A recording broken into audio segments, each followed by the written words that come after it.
up, going to Sunday school every Wednesday night or whatever, I would, you hear about these things, but you don't know how to battle the nerdy scientist who's like evolution and we kind of and you're like, fuck, I don't really know. All I know is what they told me in the Bible, and it kind of sounds magical, and you kind of have to have this thing called faith. So it was a little difficult for me to like battle this guy who's like telling me about science and how this plant and. But this guy Kent Hovind, he's like, he really, I mean, you may have heard me talk about it before, but in that movie Jurassic Park, you know how they grabbed the DNA from the mosquito and the sap? Mm-hmm. Well, some people, the archaeologists a long time ago, they didn't do that, but they did take samples of the air that was trapped in this quote-unquote prehistoric time, and that air way back in the day, when there were dinosaurs, they found that oxygen level was like 5 times the oxygen that we've got. Don't quote me on 5 times, but it was. You're 100% right. I know you might not have all the facts straight or anything, but they can take air samples that are frozen in the air bubbles in Antarctica. Yeah. They can drill down into that ice, and they know how many millions of years they go by the depth of the ice they're drilling into, and they know where the air, what little region of time or whatever that air is coming from, and there is lots of different findings. One thing is oxygen was freaking way over the top, and that's what allowed the insects and things to grow to the sizes they were back then. Yeah, even the trees, the foliage, your redwoods, all these things, everything was much, much bigger back in the day, and almost to this degree of like Alice in Wonderland. You could almost imagine like a mushroom that grew on the ground to be the size of a small tree, right? Yes. And if you look at some of today's lizards and you blow them up, you would see a triceratops looking like a Jackson chameleon. You would see a lot of these, I can't name the names of these reptiles, but if you look at them, they're very small today, but scientists today will tell you, no, lizards don't ever stop growing, and they breathe through their skin, and all this cool stuff about lizards. And if you apply to this, well, now here's the thing. Not only was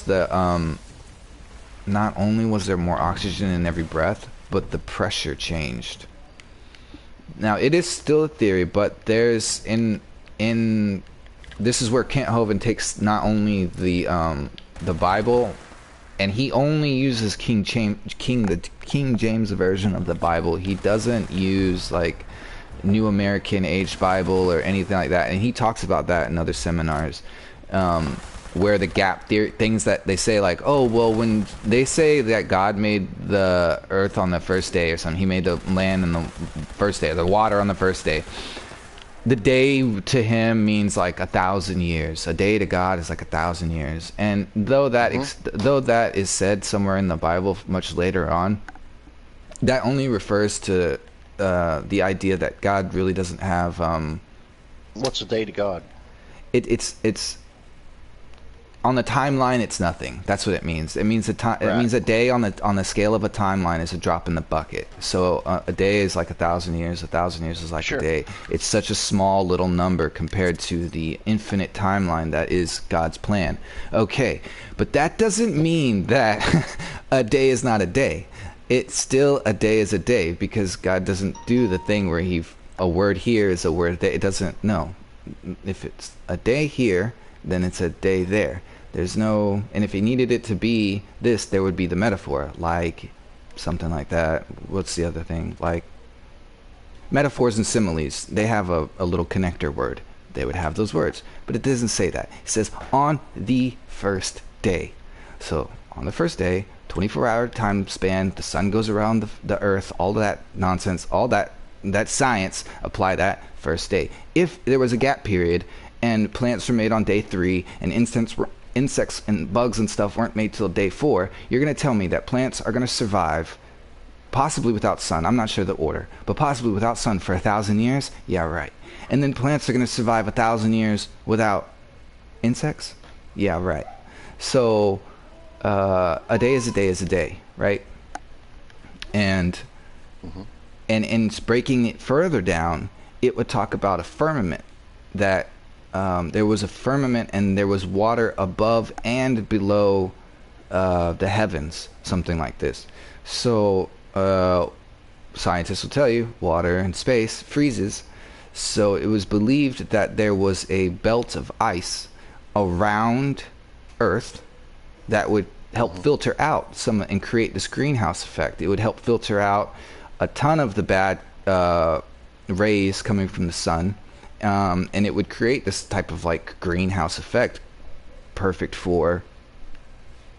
I mean, that's what you do. You put a glass house out there in the field. You put a bunch of plants in it. It keeps the humidity high. It traps all the moisture and all the good stuff. It keeps plants at this ideal temperature, and it really does create the perfect place to grow. And it filters out the bad light and it lets in the good light and all this kind of stuff. That's why they use a certain kind of colored glass on their greenhouse and all this kind of stuff. It's a thing, and so that's what was believed to be the ice. Now, when the flood happened, okay, the fountains of the deep broke open. And when the fountains of the deep broke open, we had our first biometric fucking whatever it's called barometer changed. The pressure changed in our atmosphere. It would change because the water levels are changing. And then also with the belt, the ice would break. The belt would break. Where did all the water come from? It would need to fall from our ozone layer, so to speak. The ice would melt and fall to Earth and create infinitely more amounts of rain and add to the water, creating the perfect flood conditions.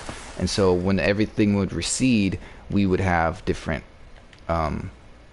oxygen level here on Earth, and things would not grow to the size they used to grow, and things would be a little bit more difficult, not so bountiful.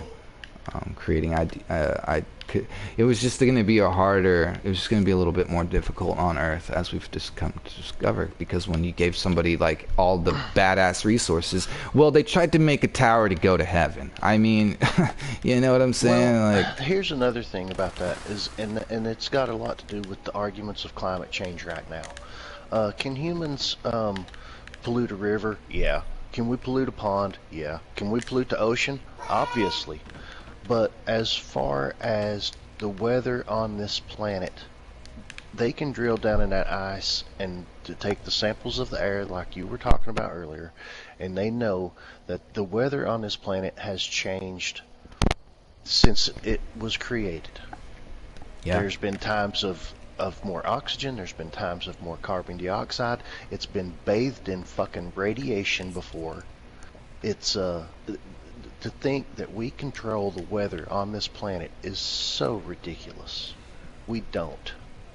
We've had 15, 20,000 good years of weather that allowed the human species to get to where it is today. But this is a fucking rock that spins around a great big ball of fire in the fucking sky. And sometimes it gets closer and sometimes it gets farther away. And it's not a perfect fucking... It's not. And here's the thing. Here's my thoughts on it. Is that well, though I don't think we can. Okay, so naturally, if we were naturally just living here, no, we would not change the balance of the ecosystem. Whether, like you said, for thousands of years, it's just a chaotic pattern. It's an up and down roller coaster. It's a whirlwind. It's you feel the wind outside. You see the weather changing. It's just constantly like that. So, in the and the oceans are going to freeze. They're thawing right now. If you took a planet, you put the fucking lifeline all the way out as far as it could go, which goddamn don't know how far out it's going to go, but then you put the weather pattern with it and the temperature with it. Who's to say it's not getting hot now and it's going to get cold later and it's going to get hot now? And just like we were talking about a day is to 1,000 years, what is a day to the life of a planet? I mean, that's such a minute little drop in the hat. What's 100,000 years to the life of a planet? A drop in the bucket. So is it getting hot for this 100,000 years? Yeah, that's called weather. It's going to do that through the life of a planet. The planet's going to have its own weather, and in another 100,000 years it's going to get cold, because the 100,000 years is to a day is to 100,000 years in the eye of a planet. You know what I mean? It's going to fluctuate, Well, just like our weather there fluctuates. have you seen any of these discoveries that where they've found whole civilizations that are in the ocean? And buried in jungles and under our earth, yeah. Well, If you dig deep enough, you'll find they're entire... actually 20 feet under the ocean surface. Oh, I believe that, There yeah. is Egyptian cities Yeah. under the statues and things. Well, God flooded the earth. Sculptures Yeah, God. under the water. The ice caps have been melting for years. Yeah. We don't even know how long. Ever Well, since that's why the they find... last ice age. They find... been melting. Give me a second. What the hell? Someone's knocking on my door. Oh, that might be my brother-in-law or my father-in-law.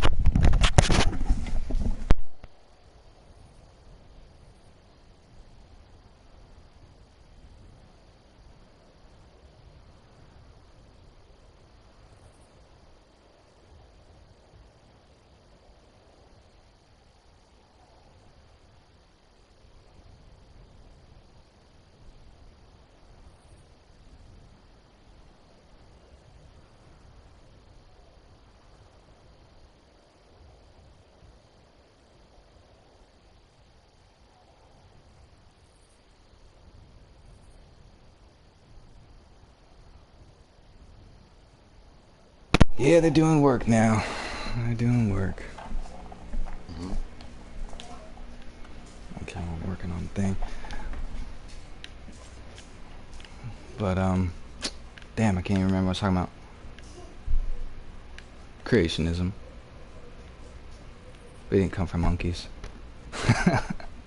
The world was different back in the day. But shit, man, I'm gonna get off. I'm gonna. Oh no, your brother-in-law showed up. You got work to do. Yeah, I'm gonna need to get out there and do a little Shit. something. That's how it goes. This was promising to be a very good conversationally topical stream, but it just got ruined. Yeah, we'll get back to it though. We'll get back bud. to it. Yeah, we'll have it. We'll have to talk again. It's a good one. Lots of cool stuff in there. But yeah, I'll check y'all later. Later, bud.